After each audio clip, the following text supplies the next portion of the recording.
All right, conservation of momentum, a little bit more here. We got type 4, objects stick together, which will bring up the concept of elastic and inelastic collisions. Because this type here, just spoiler alert, is a completely inelastic collision, we define it as. So you'll know what that means shortly. All right, so objects sticking together. Let's look at a little video of that as a first step here. Other browser, I guess. There we go. So stick together and make sure you can see that well. I'll go full screen even. There we go. So they have pieces of Velcro. They stick together. Right? They're definitely not bouncing off. As far as collisions go, that's the least bouncy you can be, right? There we go. I'm just going to pause that so it doesn't start doing stuff on me later on. So is momentum conserved? Well, yeah, of course it is. Hopefully you're okay with that, right? So we know the momentum is conserved. And so then we start analyzing this out, right? Well, what happens is these two things stick together. So they end up with the same combined velocity. We're going to call it like v prime 1 and 2, right? So we have this, that should say v prime 1 and 2, but it will in the next one here, all right? So they end up with a common velocity. So we're going to common factor that out. And so we end up with this, right? And the idea of M1 and M2 makes sense too, because that's the combined mass, because they got stuck together. So that should all make sense. I might just change, well, I'll just try and squeeze it in here where it's 1 and 2, 1 and 2, just for consistency and completion here. So the most commonly given version of this would be if I gave you, the masses and ask you what that final combined velocity would be, right? Because we can do that. So it's a nice case, right? So let's look at an example like that, right? So here's a classic textbook example. You got two football players coming together. One's going to the right at 9.1. The other one's going to the left at 6.3. We're going to assign a direction system. So that's going to be listed as a negative 6.3 and so on. So in this situation, we're given the masses and the velocities, right? And we're asked for that combined velocity. So exactly like we talked about. So of course, we're going to start with conservation of momentum. We have all of our given information. We start plugging in all the values, right? So the masses join together. So we have that as our modified version of our conservation, our basic conservation of momentum equation. I would maybe just go ahead and plug numbers in though, as just a standard way. I did do the idea of common factoring out that combined velocity there. Plug in numbers and calculate out values, right? Just solve for the velocity. They solve for the velocity as an equation and then plug numbers in. Either way, it works, right? So that's conservation of momentum analyzed in a situation when objects stick together. And again, we'll come back and we'll see soon that's considered a completely inelastic collision. Okay, so how this connects and what we're looking at next here, you might probably have seen the Newton's cradle. I'll just show you a video of that as well. I was going to make my own, but this one's all just ready to go, a bunch of different types. So one goes in, one goes out. And then next they're going to do two balls going in. And what's the prediction? Okay. Well, many people think that the result, right, if two balls go in, what happens? So we're going to predict and observe, right? So hopefully you're thinking about what's going to happen, or maybe you've played with it, you know what's going to happen. But of course, here it goes. Two balls go out, right? And so a lot of people would think that this is explained by conservation of momentum, right? And so certainly it obeys conservation of momentum. Everything, it demonstrates conservation of momentum because momentum is always conserved, right? But conservation of momentum itself does not fully predict, explain, and so on that result, right? And I'll show you why and how I can say that, okay? So basically, the common question that comes up is why doesn't just one ball go out with twice the velocity? And a lot of people say, oh, that's because that wouldn't conserve momentum. Well, let's just do the math here, right? So we look and we say, okay, wait, if we had two individual masses coming in with a certain velocity, and we had that one individual mass going out with twice the velocity, wait a minute, the momentum before and afterwards would still be 2v, right? Momentum would actually be conserved. So conservation of momentum doesn't rule out the possibility of the one going out with the two twice the velocity. So there must be another physics principle involved here, and it is conservation of kinetic energy. Okay? So conservation of kinetic energy. That would mean that all of the kinetic energy that gets stored as elastic potential energy, deformation, stretching, whatever, right? All just comes back out to kinetic. And collisions of that type are called elastic collisions, right? So types of collisions, you can have completely elastic collisions where momentum and kinetic energy are both completely conserved, right? So all of the kinetic energy that goes in comes back out. A lot of things are partially, right? So they're almost elastic, so they're partially inelastic. And so in which case some of the energy stored doesn't come back out. It's going to go to things like sound and heat and whatever, right? But a lot of times things are so close to being elastic that it basically the result that it would dictate holds true. And then you have completely inelastic collisions, right? So, like for example, when the objects stuck together, right? So none of the kinetic energy stored came back out because the Velcro held it all in, or whatever, if you think about it like that. So here's another example, though, of a completely inelastic. This one here. So let's watch that. So the cart goes in, bounces off the little plunger, right? So kinetic energy gets stored in the elastic potential energy and then comes back out. So those are all elastic so far, or mostly elastic. And then finally, junk, all that energy that got stored, right, that didn't come back out. So energy came back out, and then finally, junk, all the energy went into the spring and did not come back out. So that then is another version of a completely inelastic collision. All right. So if you need more details, this is just basically a rehash of it, right? But collisions with 100% elasticity or 100% elastic collisions don't lose any kinetic energy, but of course, lots lose a little bit, right? And then some lose all of it. So related to this, well, happy and unhappy bouncy balls, they're called. Nice little fun thing to play around with. That's why I got into teaching physics. I liked all the toys. So here we go. Happy and unhappy, we call them. So let's see if there we go. So the two little black balls, they look extremely similar, right? You drop them, and this is what happens. One of them bounces a lot. The other one stops almost dead, right? Has a little wee rebound, but definitely less energy comes back out, right? So one is very inelastic and one is very elastic, right? So one on the right, mostly elastic collision, lots of the energy comes back out that was stored temporarily as elastic potential energy, the squish of the rubber ball, and so on. Of course, the one on the right is regular rubber ball, regular bouncy ball, and then the one on the left is vulcanized rubber, like a hockey puck. Hockey pucks are designed to not bounce a whole lot, right? Of course, they kind of thud if you drop them on the ground. It's very similar. These are links to, he's talking about the bouncy balls, and I'm not going to click on these ones because I think it probably would give me copyright strikes. So just go ahead and watch those. Action Lab's a pretty awesome channel. Maybe he'd be okay with it because I'd be promoting his channel. I'm not sure, but right. So how inelastic are things, right? A lot of times steel ball bouncing on the table only loses a tiny, fairly small percentage of the energy, where something like a squash ball, if you've played, might lose a lot, right? Volleyball, I think, would lose less than a squash ball because volleyballs are fairly bouncy, but they certainly don't bounce for super long, right? Another one here. So colliding spheres, looking at energy that comes back out of a collision.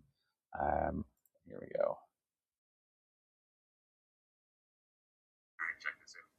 Just going to pause this quick here because I'm not sure if you're getting computer audio or if you're getting it from the speaker. So I need to turn up the volume somewhere, somehow here. I think that should be the only one, I guess. Unless there's one here. It looks like it's on full. All right. Video for my 4U physics class. Doing this video for my 4U physics class. This, you guys. About conservation of momentum and conservation of elastic energy, so elastic and inelastic collisions. And so I've got two heavy steel balls, piece of paper, smack them together here. So with the paper before, afterwards, if you had smell-o-vision going on, you'd actually be able to smell the burning paper smell. Probably see it in the picture there in the video there. And so obviously you can see the holes, but I was thinking you probably can notice the little brown, singed, burnt edges even. Was that not all of the energy comes out of that collision? Right, so definitely partially inelastic at the very least. Some of the energy went to burning holes in the paper, right? So not all the energy is coming back out, clearly. So collisions that are completely elastic or elastic enough that they behave that way allow us to predict both of the final velocities. So remember, we've done collision analysis where we can get if we know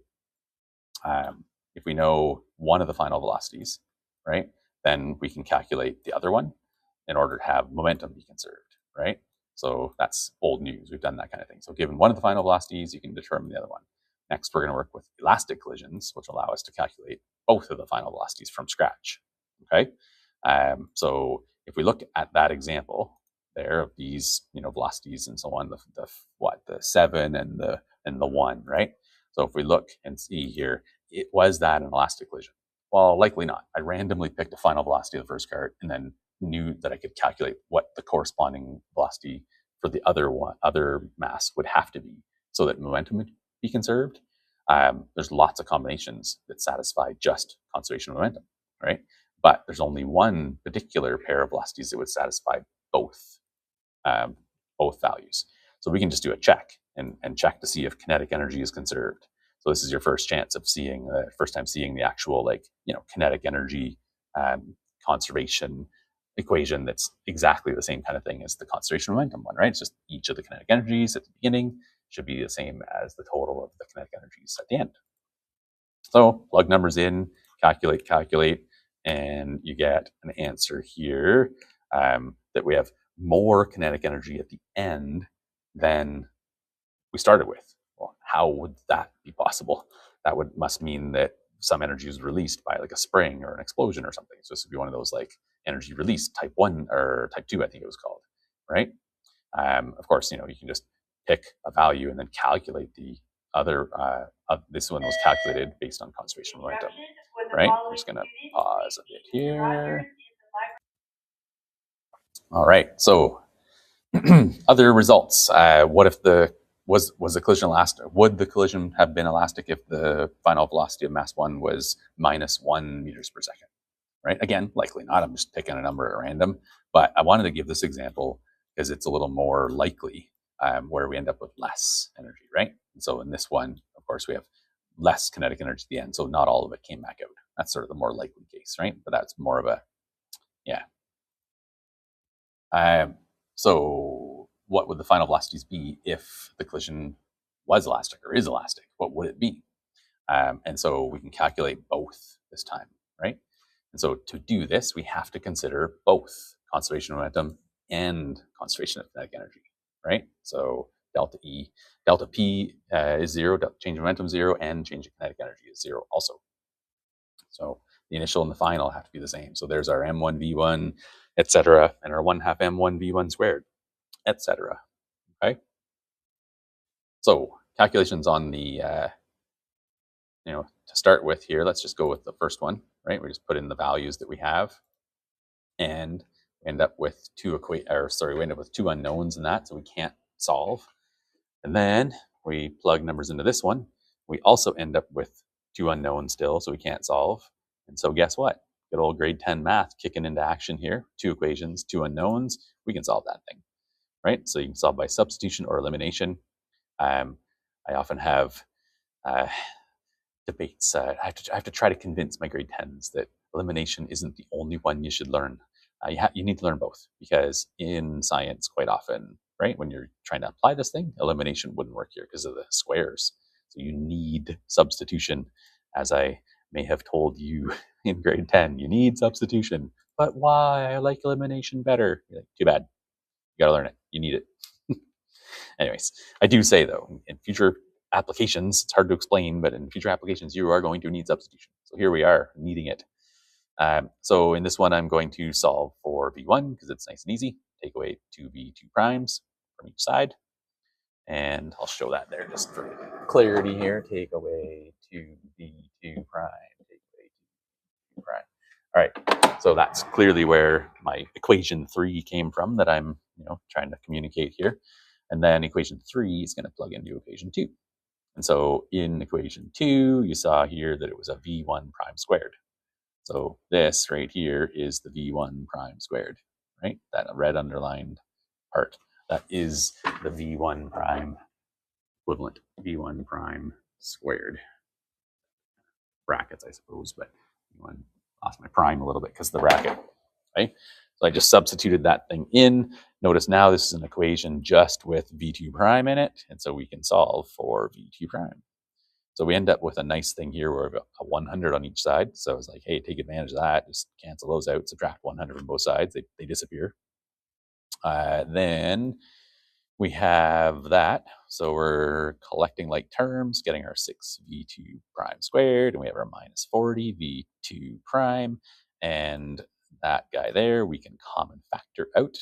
You might have had some nervous sweats or something because that's a quadratic, but hopefully not. Like, I mean, you got to get to be able to do this stuff eventually if you're going on in the field of humans being able to predict and explain the world around us, right? Unfortunately, there's math involved. But anyways, common factor out of V2 prime, and you end up with 6 V2 prime minus 40. And so you have this factored version, which is nice because we didn't have to use the quadratic formula, right? Well, some logic here, right? Can V2 prime be 0? The answer is, well, no, because it must, the velocity must change during the collision a little bit, right? So it must be, it can't be that value, but anyways. So really we're looking at more this one here, right? Looking at this one. And so we solve for V2 prime and we end up with 6.7 or so. And that was before, like this slide was originally created before 6, 7 became a thing. So there. Anyways, not, this is before people thought that it meant something, even though it doesn't. So yeah, we end up with negative 3.3 meters per second backwards, right? And so if we were to check, we could look at the kinetic energy before and afterwards and see that we end up with 50 on both sides. Okay. Yeah. So again, this one's just reminding you, notice we're still talking about straight line stuff, right? We're not into two-dimensional or three-dimensional stuff yet at all. This is just another example of the exact same kind of thing. So, I'll just kind of fly through it, I guess, here, and you can pause as needed, but of course, choose a direction system. And again, the same note about how we had to be given one of them and so on, but I'm just going to reveal here, right? Plug in values. We end up with an equation with two unknowns. And over here, plug in an equation or values into the kinetic energy before and afterwards. And we end up with two unknowns there. And so we end up with two equations, two unknowns. And so substitution and so on. Okay, so, you can certainly pause the video, at a point where the information is given and, try it. And then the reveal the video later on to see all the values here and so on. Notice this one's a bit more of a pain in the butt where we have a full quadratic. But I mean, like I said, it's not the end of the world, right? So had to expand out that binomial, some math skills. This page is in here. I left it in here so that you can have a chance to review some of those necessary math skills. Needed to expand that thing out, collect like terms, move it all to the right side. So you have a 0 equals ax squared plus bx plus c kind of thing, right? So the next page, of course, is going to have the quadratic formula work, and it gives values for a final velocity of -1 meters per second or 5 meters per second. Well, it can't have the same velocity as what it started with, right? That's what the math is kicking out as one of the answers, so that's not possible because it's interacting. There's definitely going to change a little bit.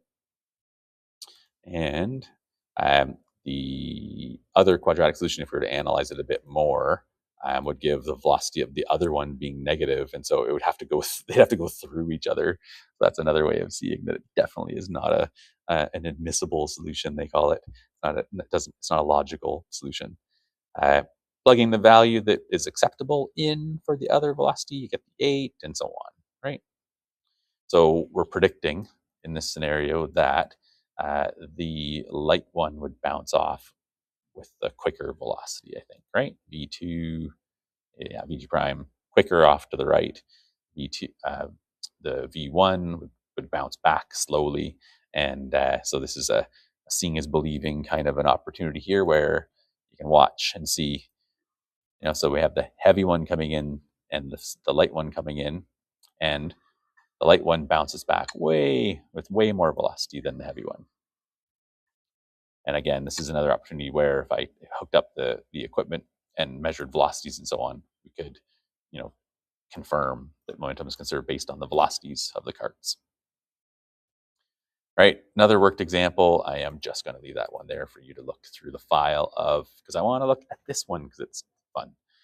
So a home run can leave a bat at about 110 miles per hour, they say, while an average fastball heads towards the batter at about 92 miles per hour. Okay, so this is it's just going back to that idea of the golf ball. Can it go off of the club face faster than the club was going? And this is the question it's saying, like, these are the numbers, right? So apparently the author of this question, which wasn't me, thinks that it's possible as well. Certainly we know that momentum can be conserved, and so we're going to include elastic potential energy in this as well.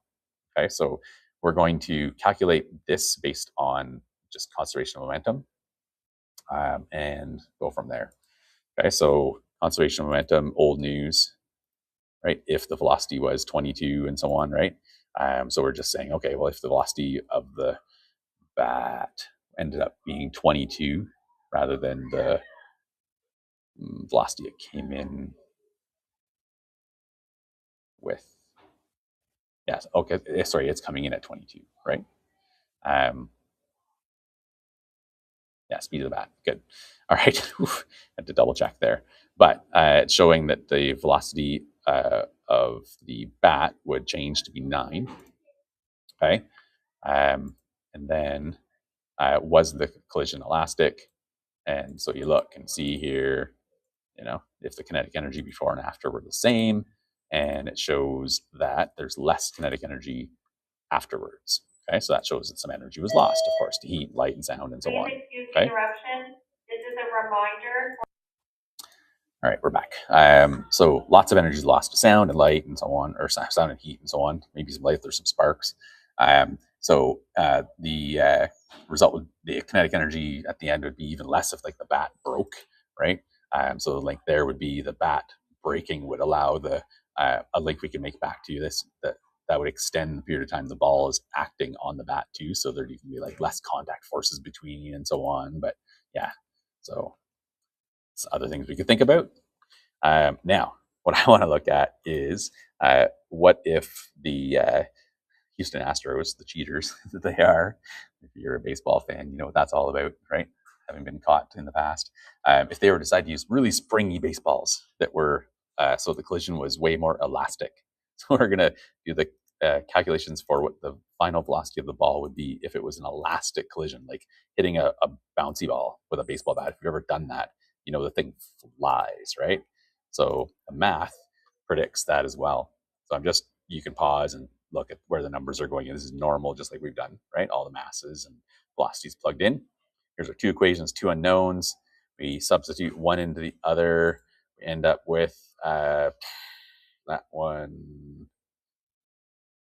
goes in. We have a full quadratic again, I guess, right? Expanding that binomial out.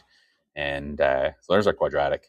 Quadratic formula gives us an answer of minus 41. So it can't go the other way. You're hitting the ball, right? So 69 meters per second. Multiply that by 3.6, and the ball would be going 250 kilometers per hour. So my joke is, yeah, sure, no one will just go for it, Houston. The bat afterwards, The bat afterwards, if we solve for its velocity, would end up being 6. So you can see the bat would slow down more and the ball would end up getting more velocity as a result. All right. So that is, yeah, that's all for that one. So as always, thanks for watching and let me know if you have any questions.